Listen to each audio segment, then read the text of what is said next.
Preview.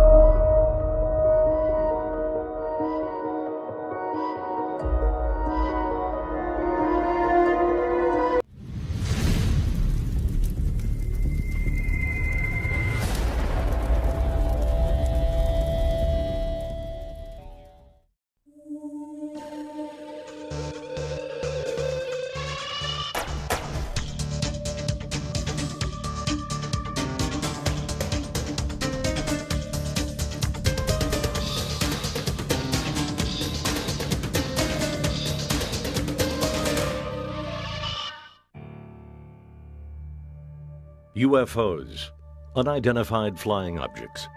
People have reported seeing them in the skies for millennia. Ancients who saw mysterious lights in the sky believed the gods had come down to visit them. Moderns have developed other stories, that they are intelligent life from other worlds, or top-secret government aircraft whose very existence must be concealed at all costs.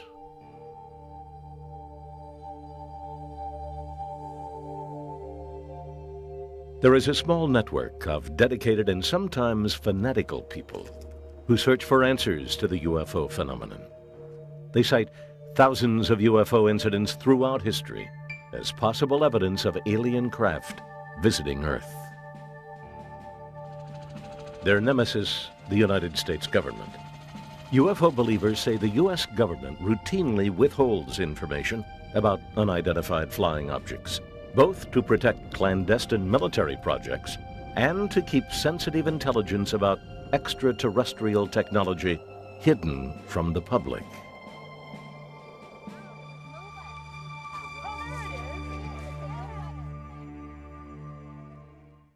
Hello, I'm Bill Curtis. On tonight's program, two close encounters haunt the people who say they have experienced them. Mysterious lights in the sky over Phoenix in March 1997 lead many to believe an alien craft flew over the city. And a disturbing story of two women who say they have suffered medical problems for years after a UFO encounter outside Houston. Does evidence exist to prove that alien craft have visited Earth? Or is it more likely the government has something to hide? Will it remain filed away under the codename Unexplained? During the second week of March 1997, many Phoenix residents noticed strange lights in the sky. Each night at around 9 p.m., a curious display would appear. Throughout the week, a buzz began to build in the UFO community. Cell phones, pagers, and websites spread the word of unusual aerial activity in the skies above Phoenix. Skywatchers Tom King and Bill Hamilton grabbed their bizarre but professional homemade camera and went to the Gila River Indian Reservation for a better view of the lights. I looked at it for a few seconds and thought, it's not aircraft, I don't know what that is. I thought, it's time to go to battle on these things. So we ran down to the cars, we got our video equipment, we went back up there with the video equipment and the telescope and the binoculars and the whole shooting match. See? And we started videotaping. Well, the first light went off. And then about 10 minutes later, a whole formation of lights came on. They showed up again, and this time there were more of them. Then another light showed up, close to the location the first light originally did.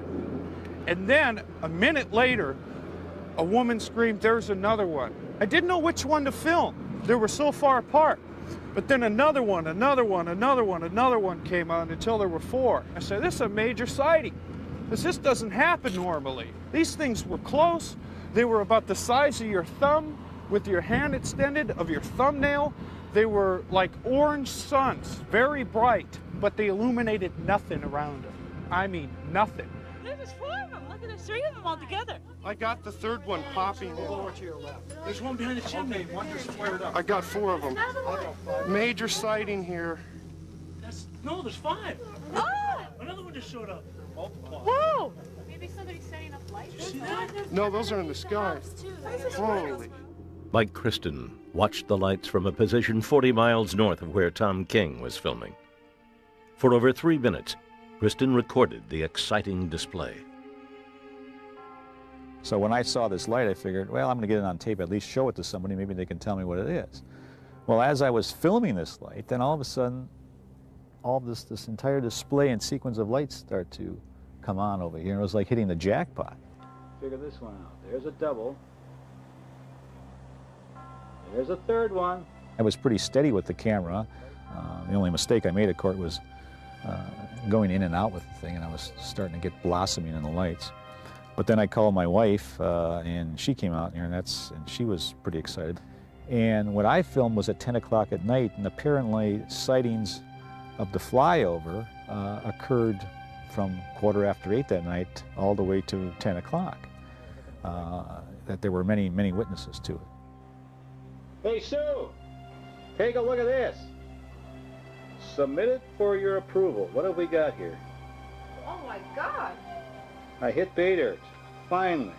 Well, that is a totally different configuration than we've ever seen before. Yep. No one knew what they were seeing, even those trained to watch the skies. A commercial pilot and his wife, an airline attendant, both were right under the baffling sight. They have chosen to keep their identities hidden. And these lights were massive, and they were in a V shape, going southbound and moving rather slow. So I listened, and there was no sound in the neighborhood, and this massive V was blocking out the stars, and the fact that it wasn't making any noise gave me a chill, I mean, right up my back. At about the time it's right overhead, that's when I realized, I don't know what I'm looking at. It's not fighters, it's not a large aircraft. It's going so slowly that it almost appears to be floating in the sky. So I just stood there and watched it intently until it went out of sight. Calls reporting the peculiar event poured into the Phoenix Police Department's 911 system. We got several calls. As you know, that people don't know who to call when something like that happens, so the most obvious number that they're going to dial is 911. Unfortunately, there's not much we can do for them. We don't know if it's the Air Force, we don't know if it's a government, we don't know if it's a UFO, to be honest with you. Citizens called nearby Luke Air Force Base to find out if it was behind the aerial show.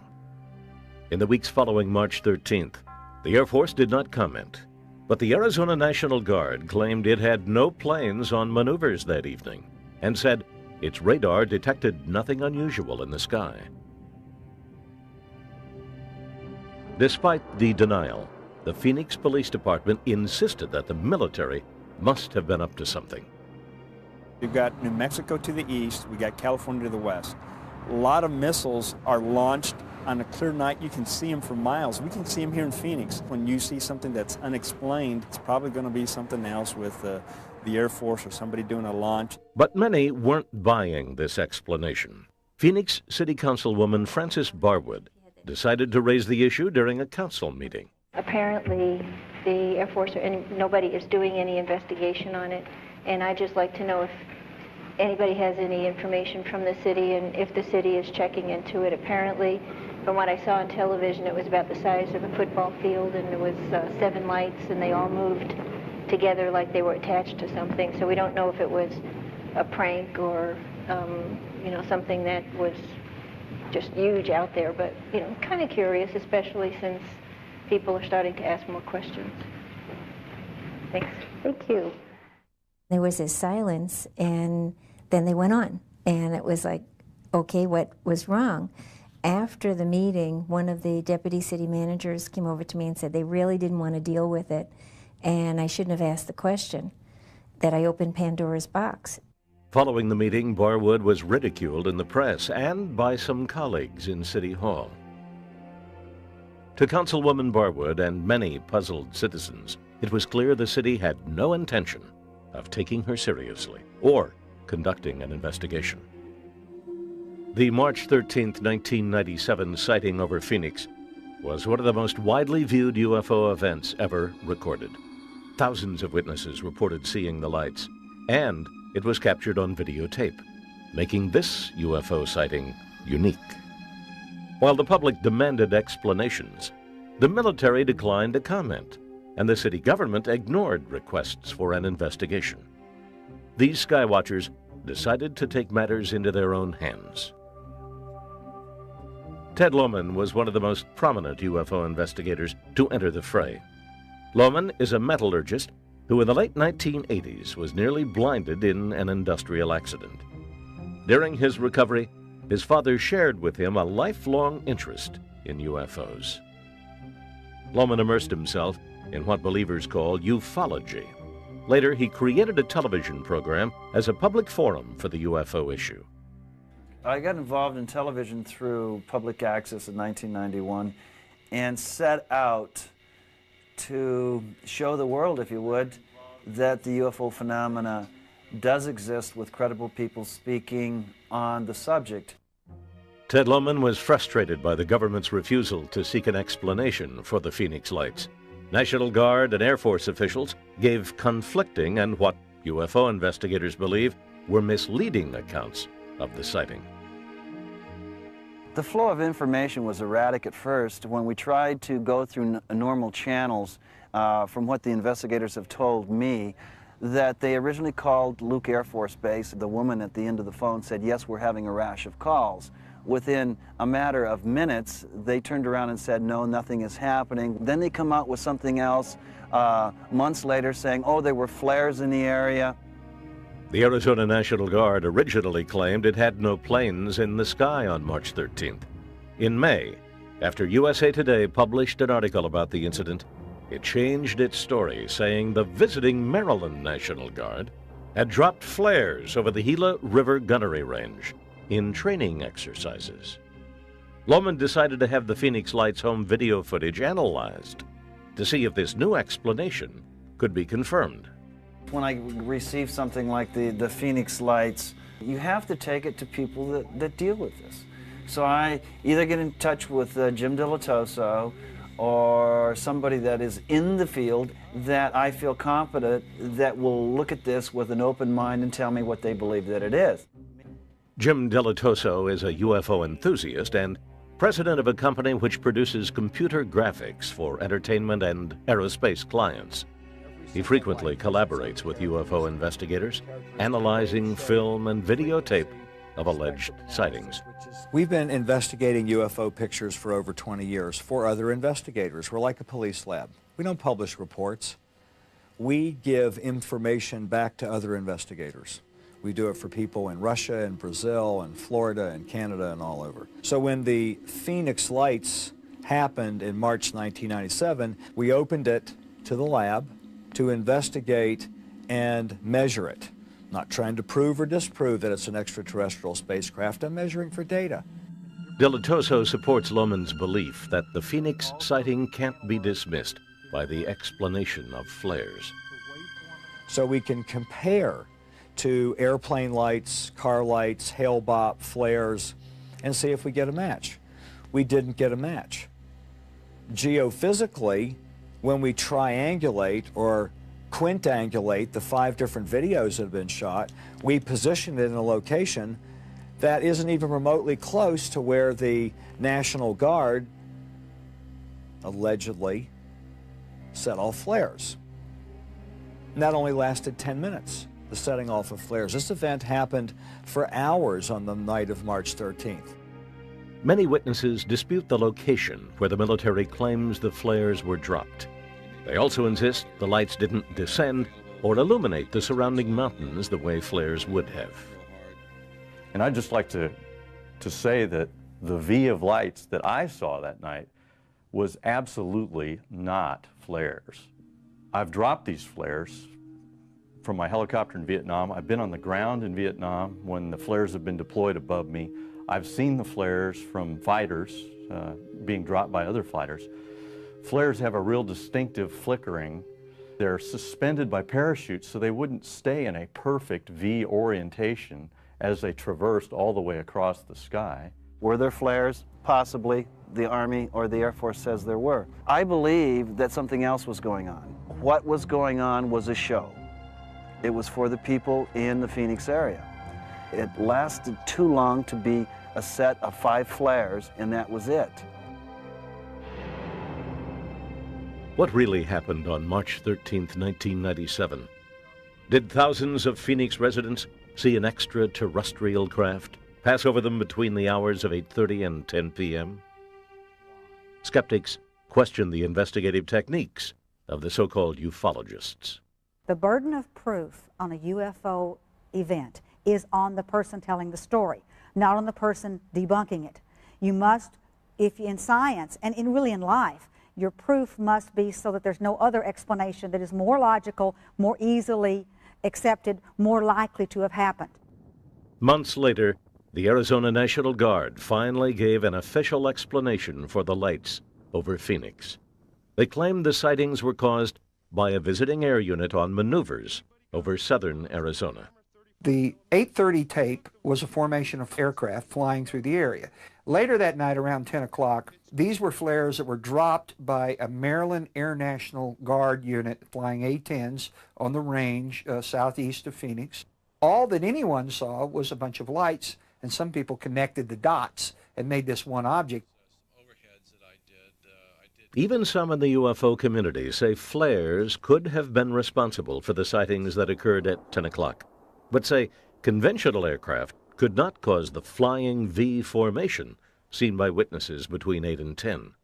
The pattern looks military, but the witnesses certainly have a different impression of what that was at 8:30 that evening. If you look at the flight path, and this is very important, you're looking at coming from Henderson, Nevada, and if you go and continue a line northwest of Henderson, you're going to go into Nellis Air Force Range, and you're going to go into Area 51.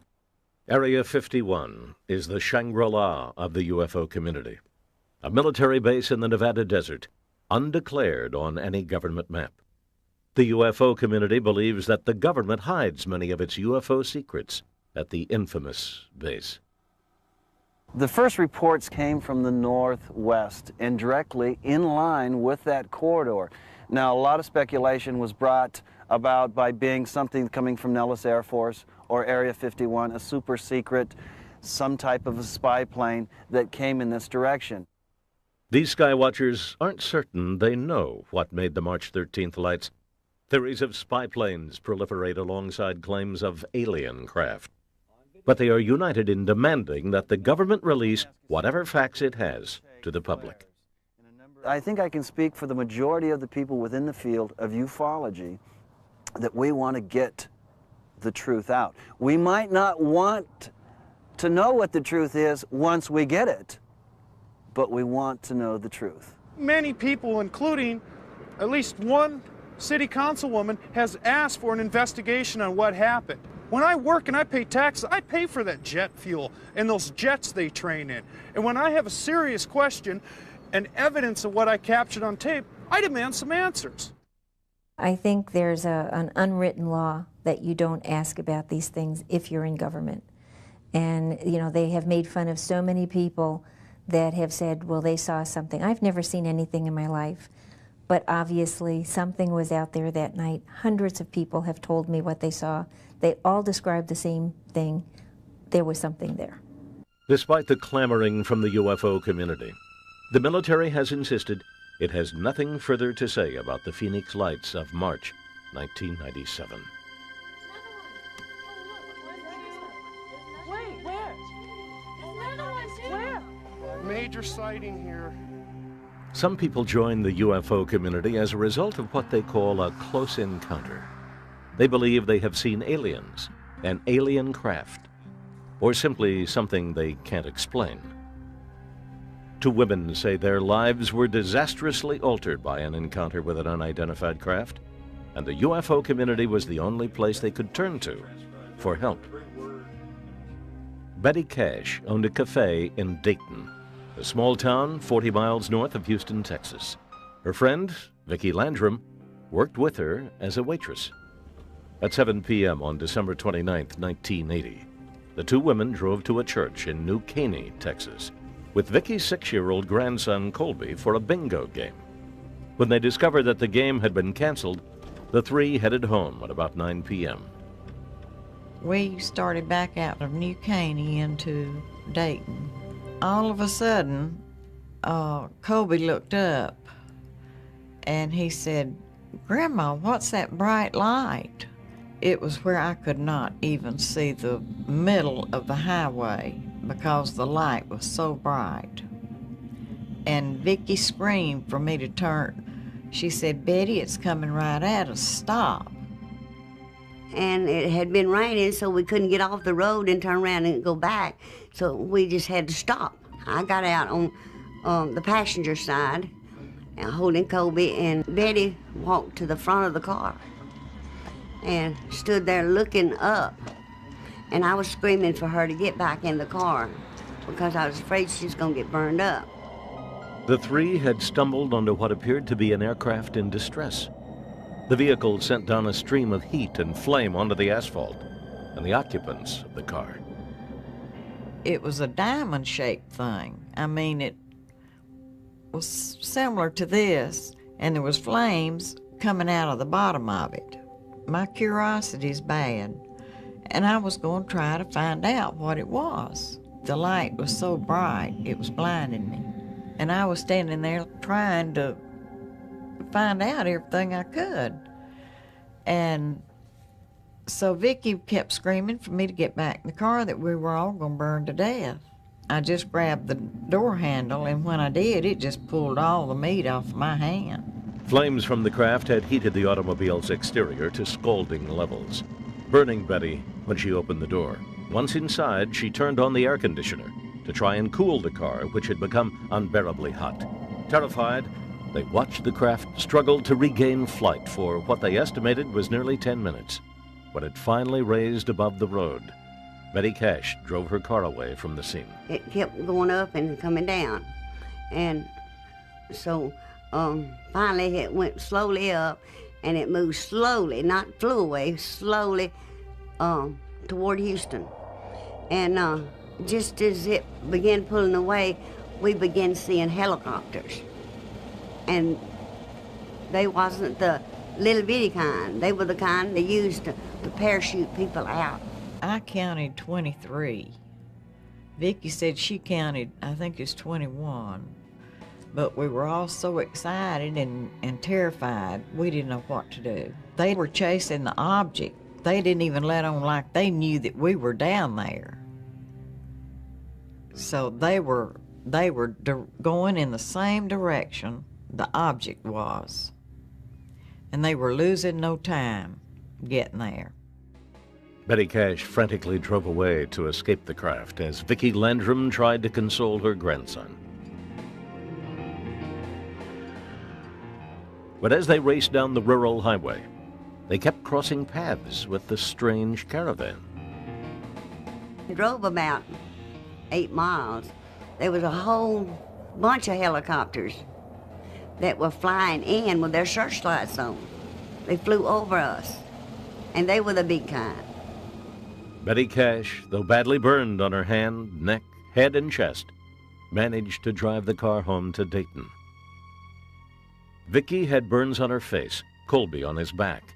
Dehydrated, the three consumed large amounts of water and told friends and families what had happened. Betty's 20-year-old son tried to convince her to go to a hospital to be checked out. When the local news carried nothing of the event, she decided to wait.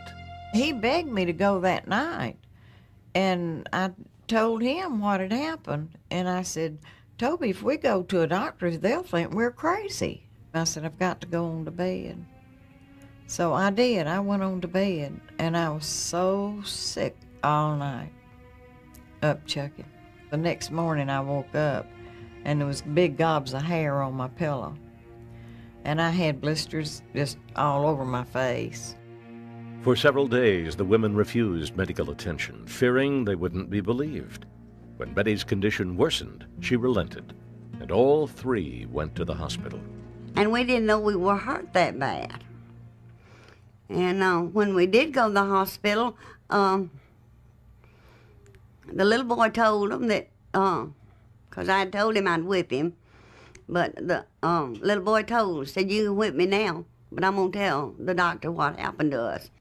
Doctors were baffled at the source of the strange burns to Colby, Vicki Landrum, and the most severely injured of the three, Betty Cash. The illness that she suffered 3 weeks after her exposure was an absolute classic radiation injury. And she lost skin, she lost hair on the exposed side. She then had diarrhea, vomiting, and all the illnesses you get, and it was exactly on time. I don't think she would have made it up And the other thing is I don't think that she could have made it up because she didn't know it, and she's precisely on time for describing what would be a 2-gray to 3-gray radiation exposure. They kept asking me, how did I get burned? But I didn't have any earthly idea that the object was a probability of radiation. All I knew at that time was radiation was used for cancer. Betty remained hospitalized for over a month with her injuries. After her release, she could no longer work and was forced to close her restaurant. She has suffered only losses from the very beginning. She was economically devastated by the illness that she had after she was radiated. I've been giving her medication for years to try to help her out through all this. Later, she did get breast cancer and had mastectomies as well. All of this, she was uninsured. No one was going to insure her in the early 80s for any price, probably. Vicki Landrum and Colby's injuries, though not as severe, left them with lifelong skin and eye troubles. Desperate, the women wrote to Senator Lloyd Benston and Congressman Charles Wilson to ask for medical help and answers. I had received the letters back from Lloyd Benson and Charles Wilson telling us to go as soon as we were able to go, that Bergstrom Air Force Base knew all about it and they'd be glad to help us in any way that they possibly could. They said there'd be doctors up there that could help us. And we went up there, and they treated us very dirty. Officials at Bergstrom Air Force Base told them they knew nothing of the incident and informed them their only recourse was to try and sue the United States government for damages. Strangely, however, the military repeatedly attempted to purchase Betty Cash's vehicle, but she refused. As word of the incident spread around Dayton, Betty and Vicki felt ostracized by their neighbors. A minister offered to come to Vicki Landrum's home and pray with her alone, but she refused. It was then that the women turned to the UFO community for help. Betty Cash and Vicki Landrum have been ridiculed and ignored since their alleged 1980 encounter with an aircraft. But the UFO community refuses to let the case die. John Schuessler is an aerospace engineer and deputy director of the Mutual UFO Network. MUFON, as it's called, is a worldwide organization of UFO believers who study and investigate sightings. The women contacted him several weeks after the incident. Schuessler was curious but skeptical until he met Betty Cash. She took her wig off, and she had big patches of hair missing from her head. And that was so shocking, and I said to her, I said, look, something very serious happened to you. And if you're openly honest with me and give me the information I'm looking for, I'll stick with you to the very end. I said, I need to talk to the other people that were involved in this case. And so I called Vicki Landrum, and I talked to her and her grandson, Colby. We asked them, why did you just go home after this incident happened? And they said, well, you've got to understand what happened. They were, what you might say, healthy Texas stock people. When something happens, they tough it out. They don't just run for help. Mrs. Landrum said, we always tough it out. I never go to the doctor. I never go to the hospital. I don't take medicine. When I'm ill, I tough it out. And so that's kind of what happened in this case. Convinced of their story, Schuessler agreed to look for answers. Then we went out to the site where this happened. They had never been back. We took them out one at a time. They each one took us right to the very place, even though they'd never been back from that night because they'd been too ill.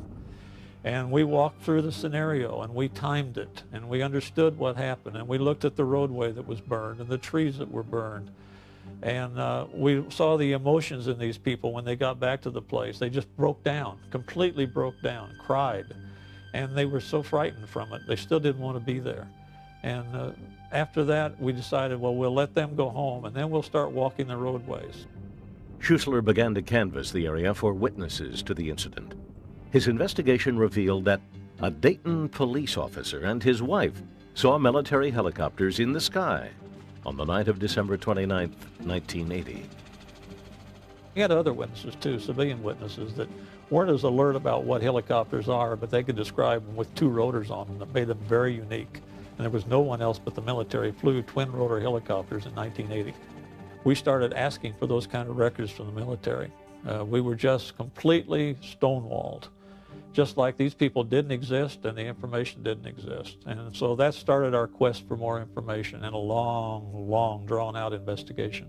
Through the Freedom of Information Act in 1982, Schuessler obtained what he feels is the smoking gun in the case: the official military report on the investigation into the women's claims, which called their story credible. With Schuessler's aid, the two women hired a lawyer. To me, it seemed to be a truthful story. Yes, I've had people who try to, as the saying goes, strap a story on you.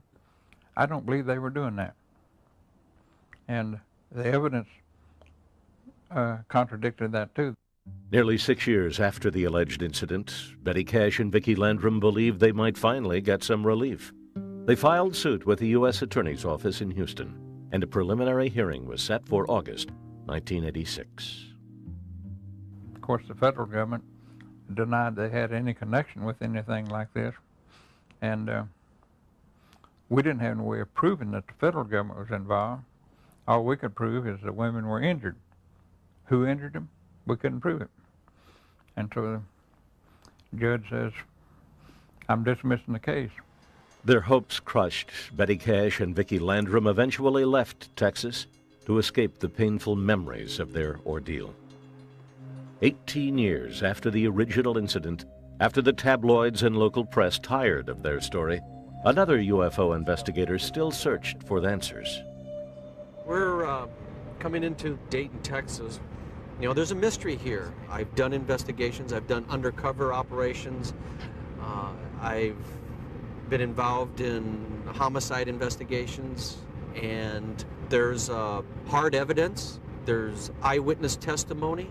As an investigator, I believe that those answers are out there, and eventually we may be able to bring this mystery to a conclusion, show a picture of what transpired on December 29th, 1980.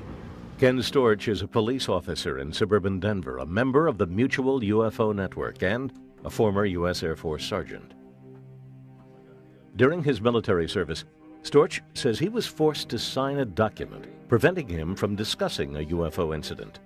His unwilling participation in an alleged government cover-up made him sympathetic to the experiences of Betty Cash and Vicki Landrum.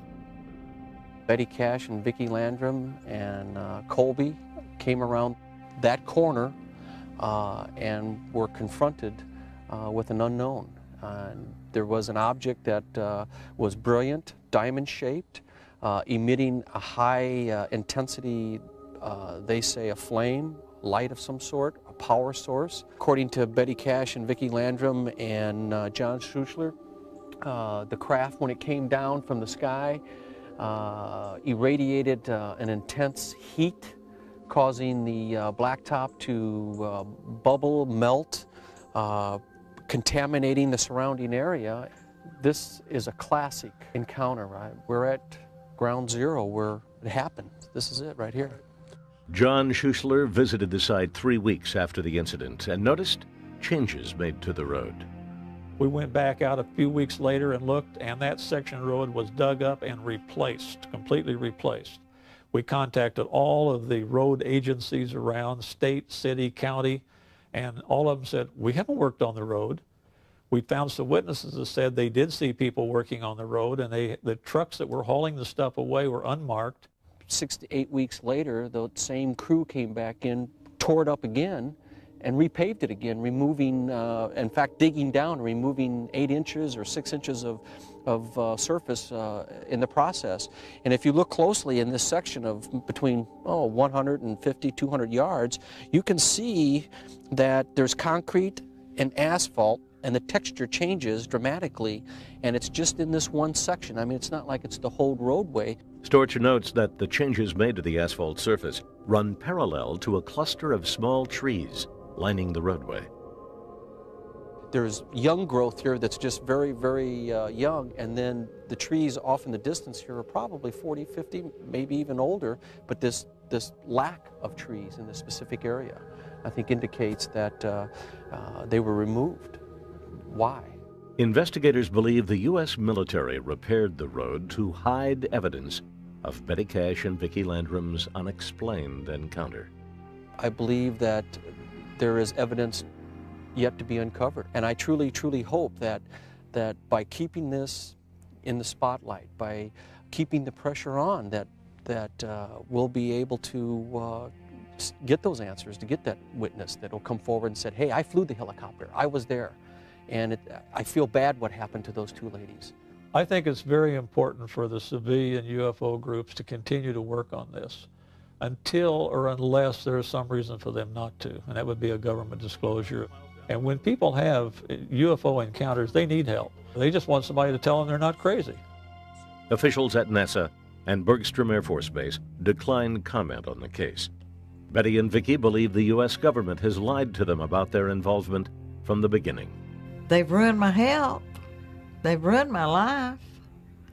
So what else is there that they can do other than kill me? And they probably would love to do that.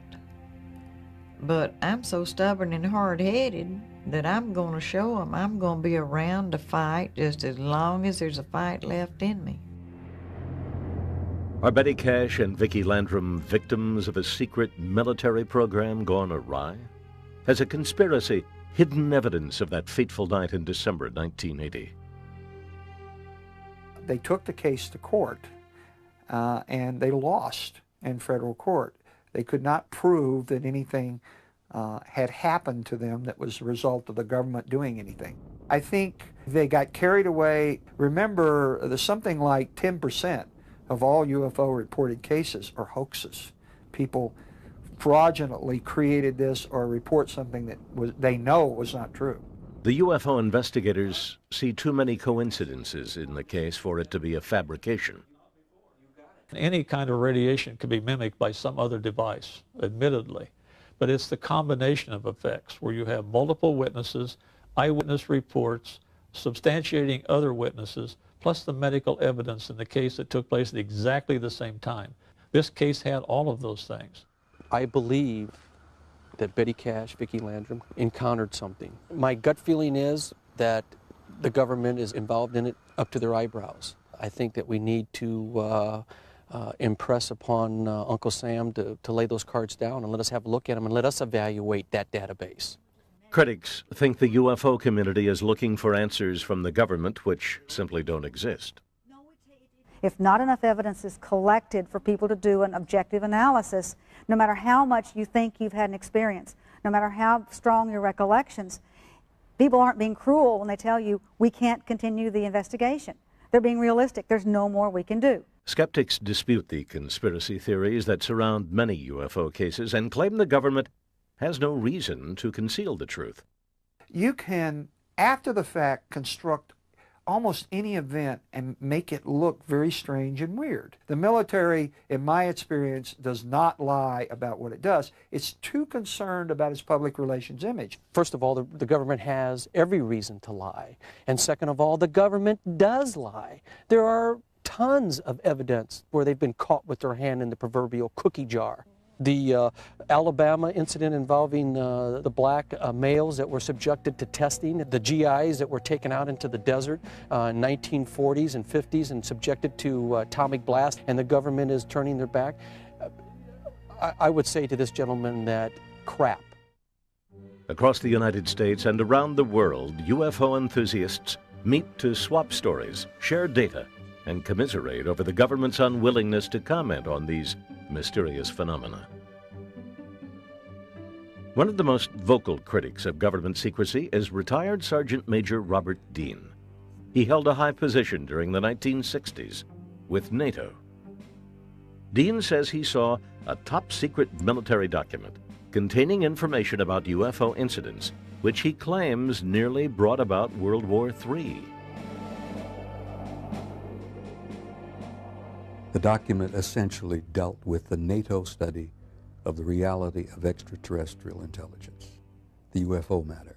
Now, there were large circular metallic objects flying all over Europe. They would fly in formation and they would disappear off of NATO radar over the Norwegian Sea. This issue had almost caused we and the Soviets to go to war at least a half a dozen times over the years for the wrong reasons. Once I realized that this was a reality and not myth, legend, it had an impact on me which I've never quite gotten over. Dean and his wife Cecilia have formed an organization to educate and lobby for congressional hearings on the UFO issue. Stargate International literally is an international organization devoted to one basic thing: bringing out the truth of the UFO and the extraterrestrial intelligence issue, which has been covered up and sat upon and denied for so many years by not only our government, but practically every government on this planet. The time has come for the American government to tell the people the truth. Our goal has been to influence government, to influence Congress, to hold congressional hearings, and to do it perhaps not for them necessarily to release UFO materials, modern UFO evidence, but at least to give us a forum in which we could release it. Robert Dean believes that the government's policy of denying the existence of UFOs and withholding evidence violates our constitutional rights as U.S. citizens. I swore an oath to give my life, if necessary, to defend the United States Constitution. I didn't take that oath lightly. I've been through a whole bunch of wars, some that you know about, some you don't even know about. And it's become very clear to me that our constitutional process is literally endangered by this lying, by this cover-up, by the 50 years of deceit and deception. Dean believes the government has hundreds of stories it has yet to tell about UFO encounters. According to Dean, the 1997 U.S. Air Force press conference revealing facts about a 1947 crash of an alien craft in Roswell, New Mexico, was yet another deception. We are very, very proud of this report. We think in our office that this answers lots of questions, and it answers them logically and with integrity. Look at the absurdity of what the Air Force has had to say recently about Roswell. First it was a balloon. No, it wasn't a balloon, and yet, yes, it was a balloon, but it was a different kind of balloon. Now the story is that, oh, they were dropping crash dummies, without bringing it out in the air, that was 10 years later. I say to you and your generation and to your viewers that you people are not going to take this anymore. Is the United States government withholding secrets from its citizens about UFOs and extraterrestrial life? I held a top secret code word security clearance. It's the highest security clearance that you can hold. I do not believe that the military can keep secrets for significant periods of time. Certainly secrets that a lot of people would like to know about, like UFOs. Lots of people make claims about various things the military is doing or has done, but they can't produce any evidence. The UFO community passionately believes the government is hiding these secrets and evidence of extraterrestrial visitation. We're standing right outside of basically one of the openings here at Area 51. A lot of mystique surrounds it. We don't know who runs it. The government has denied knowing anything about it, but yet it becomes one of the most top secret government bases in the world, stuck out here in the middle of nowhere. My feeling, my take on it is that out there in the desert there's probably some bones buried, literally. Crashed vehicles.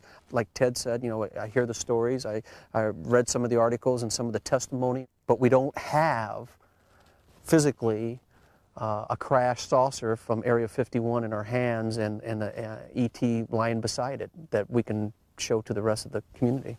Most skeptics, while admitting that there may be alien intelligence in the universe, don't believe it has ever made contact with Earth. UFOs exist. People see things they can't explain. They always have, they always will. That's okay. There will always be UFOs as long as there's anything in this universe we don't understand. I don't think that we're going to be negative to it, because what does it gain us? We know if someone has gotten here, what they represent technologically. Our only hope in dealing with them is that they come here in peace. If they don't, we might as well surrender. I think we already have made contact. I believe that they're walking on this planet as we are ourselves. And maybe in the millennium that's coming up, maybe through social changes and through government changes, we'll be able to readily accept those that are coming and haven't arrived and those that have arrived and we just haven't been able to notice them. For the UFO community, it's not a question of whether we make contact, it's when. These sky watchers will keep their eyes on the stars and pressure on the government in their search for indisputable proof of an alien craft. For the rest of us, the truth about who inhabits the heavens and what secrets the government may be holding will probably remain unexplained. I'm Bill Curtis.